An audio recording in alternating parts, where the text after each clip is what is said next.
Have you guys seen the live-action version of Ghost in the Shell? I thought it was great. Despite being a homage to the original Ghost in the Shell, it still managed to revolutionize the cyberpunk genre and... No, not that live-action Ghost in the Shell. I'm talking about that live-action Ghost in the Shell. Yeah, the Wachowskis' pitch for this movie was just showing the producers Ghost in the Shell and saying, we want to make a live-action version. You can tell how influential this movie is when it lays the foundation for future milestones in cinema. How this movie revolutionized the cyberpunk subgenre is not down to just one factor, but one of the most important factors was setting.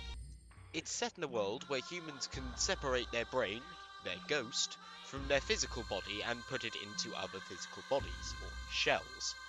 The story takes place in Newport City, a flooded version of Tokyo after World War IV, not to be confused with the city of Newport, which is a town in Wales.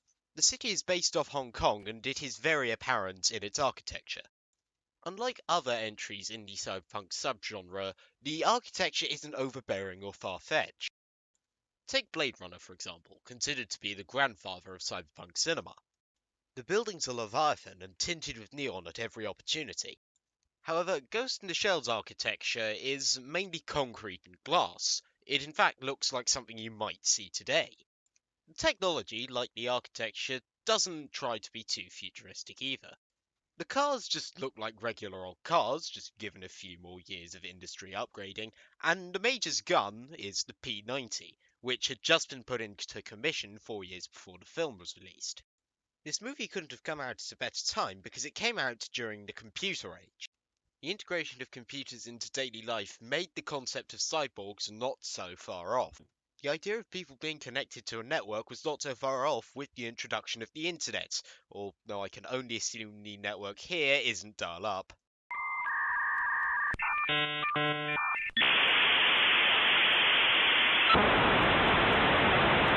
Other cyberpunks at the time had featured robots, but it was done in a way that was more fiction than it was science. For example, Terminator depicted machines rising up and destroying them, despite the fact the computer age wouldn't start for another few years. You could probably see how this relates to context, but you're probably not seeing why I think it's revolutionary. To help you understand it, I'm going to talk about a novel that came out over 100 years before Ghost in the Shell originally came out, but changed its subgenre in the same way. The subgenre I'm talking about is the gothic subgenre, and the novel I'm talking about is Jekyll and Hyde. Before Jekyll and Hyde, the gothic genre tended to consist of escapist fantasies. The use of context was present, but it was not a driving factor. Take Mary Shelley's Frankenstein, for example. While it did talk about the concept of God in a religious era, it didn't do it in a way that made the reader think anything further on it.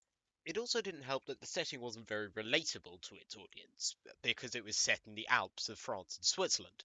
However, Jekyll and Hyde reversed those tropes by having it set in the London district of Soho.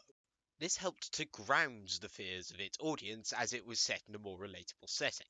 It also helped that all the themes were both addressed and central to the plot. The central conflict in the novel, that being that Jekyll has an alter ego, being Mr. Hyde, is literally a reference to the quote-unquote Victorian terror, that being the fear of being exposed for what you do behind closed doors. Instead of using a hyper-fictionalized story in a setting that was alien to its audience, Jekyll and Hyde used realism to scare its audience. That's why it's considered one of the most important Gothics. Now let's fast forward to 1995 when Ghost in the Shell did the same thing to its subgenre. It came at a time when the cyberpunk subgenre was having very fictionalized settings, and gradually becoming more and more escapist.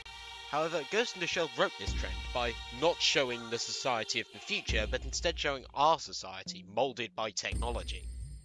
I think the step towards realism was very revolutionary, and definitely the step in the right direction for the cyberpunk genre. Which is why the new one is such a fucking piss take. It removed the most important aspect. I don't even understand how it's Ghost in the Shell. It doesn't even have the titular conflict in the movie. Although enough beating around the bush, I said I'm done with innuendos. But seriously, Paramount, you had Scarlett Johansson. Why didn't you do what must have been done with the rooftop scene? Why must you torture us like this?